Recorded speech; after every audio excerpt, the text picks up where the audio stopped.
The Dose is a production of the Commonwealth Fund, a foundation dedicated to healthcare for everyone.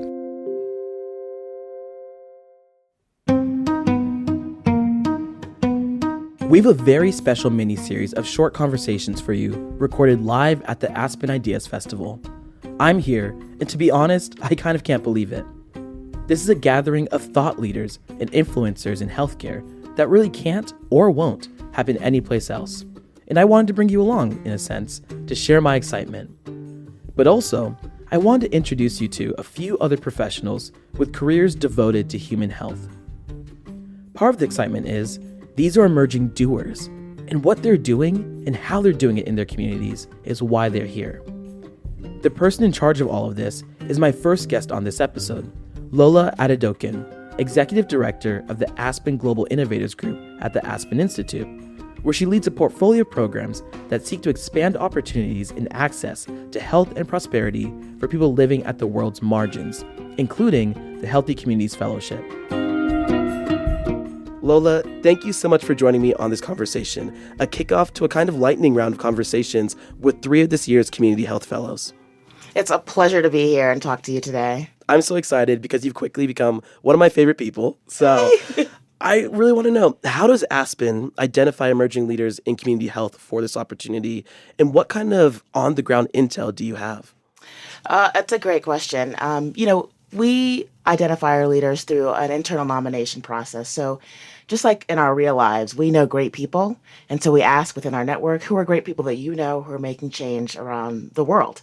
But moreover, when we start really thinking about who the right people are for this kind of fellowship, we really seek certain personality characteristics, senses of generosity, humility, authentic connection to community, a passion for the work that they do, a desire to have a deep impact and a legacy, a sense of just thoughtfulness and a willingness to learn from others. So these are sort of, we call them the soft skills, but they're not the soft skills. These are the human skills that enable them to be successful, that enable them to really benefit from working alongside a cohort of leaders like themselves, and also enable them to really think about their long-term vision and legacy. The human skills. I love that you said it like that. So let's talk about the 3 fellows that I get to chat with here in Aspen. Mary Oxendine, Shamika Brown, and Elizabeth Lutz, based in North Carolina, Oklahoma, and Texas. How did you find them? They were honestly, truly nominated. We talked to philanthropists in the community that they were coming from, other leaders in our network who were like, these are the kinds of folks that you want to know about. But what's interesting about our Healthy Communities Fellowship is we really take a holistic approach. We think about the full cohort. We are a public health kind of focused fellowship program. So that means we're thinking about leaders who are tackling the complex issues that impact people's lives. So our fellows focus on issues related to mental health, to access to healthcare, to food security, to ensuring that the folks in their communities have all the things they need to thrive.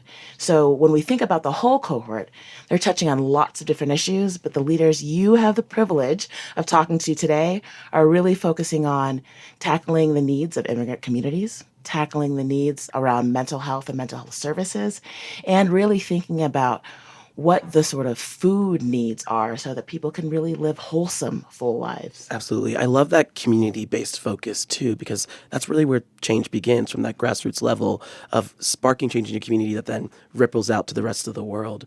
What's the support from Aspen?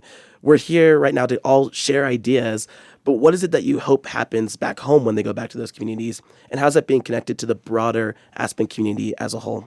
Great question. So we love Aspen because it's a place of convening and thought leadership. But with our healthy communities, we want to move beyond thought leadership and talking to true action and impact. So during the fellowship program, our fellows have the opportunity to work with coaches and mentors just to ensure that they have the support they need to do this very, very hard work.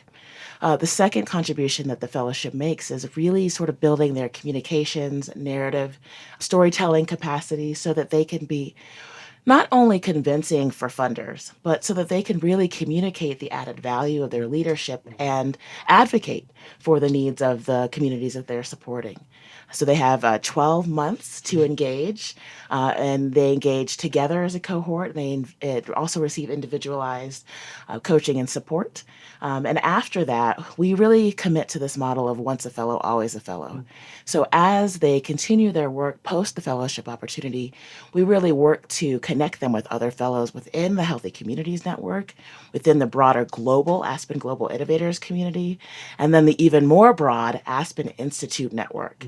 So there's also some intention about it. So we really follow the fellows as they're doing their work. They call on us as they have different needs. And then we work very hard to ensure we can connect them with the right people at the right time within our network or beyond our network to ensure that they can thrive and grow. And how do you measure that impact that these individuals can have with the added support from Aspen? Oh, that is the core question. So we talk about measurement in different ways. So we will track the number of individuals they're serving, for example, if that's relevant to the work that they're doing.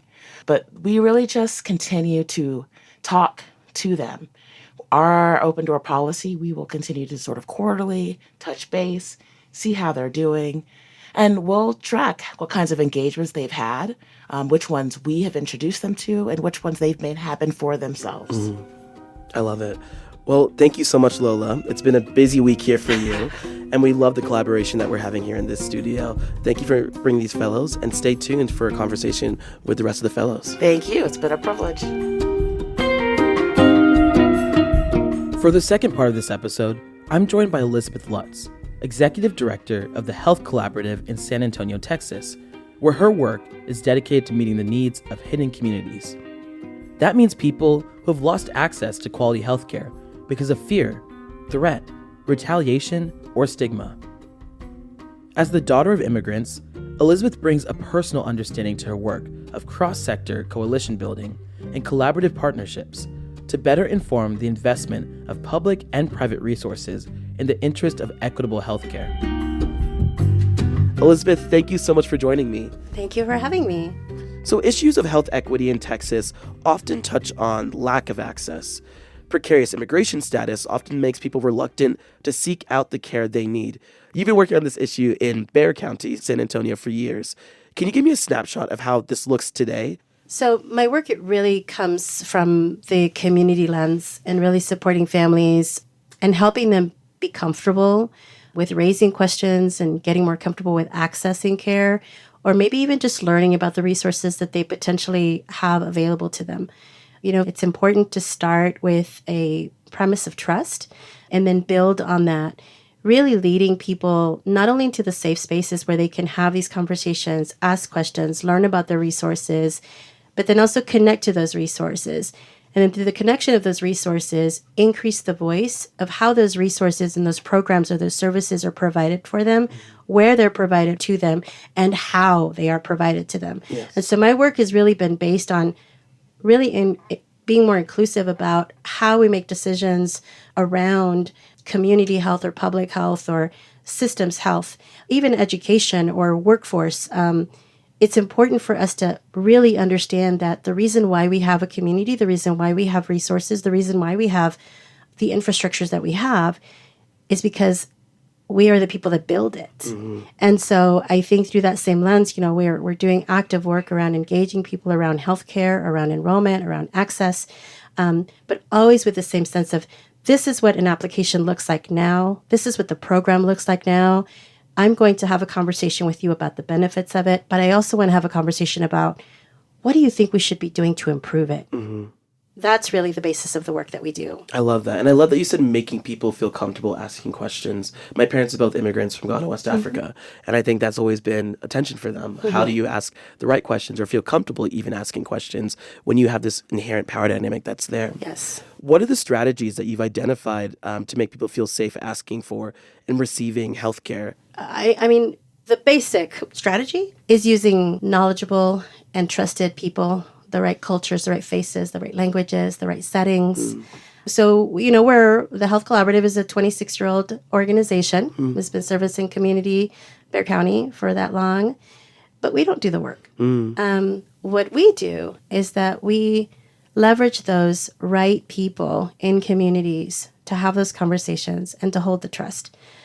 As an organization, we are funded, we've got resources, we've got grants. All of that money really has to go back into community. So I think the biggest strategy for us is ensuring that we step out of the way and that we allow communities to thrive as they have for many years. We have resilient communities that are doing so much with so little. I think that also creates power in the voices, because then what happens is people who have never been asked those questions before, it's not that you don't know what to ask. It's maybe that you just haven't been given the opportunity to voice what you know. Yes. And we start from the emphasis of maybe that right now we're helping you try to get a resource like housing or transportation, or maybe trying to get you, on CHIP enrollment or Medicaid enrollment. But you slowly see that the person itself, when you've given them that opportunity to really share their own knowledge, their own experience, they become the champions for others.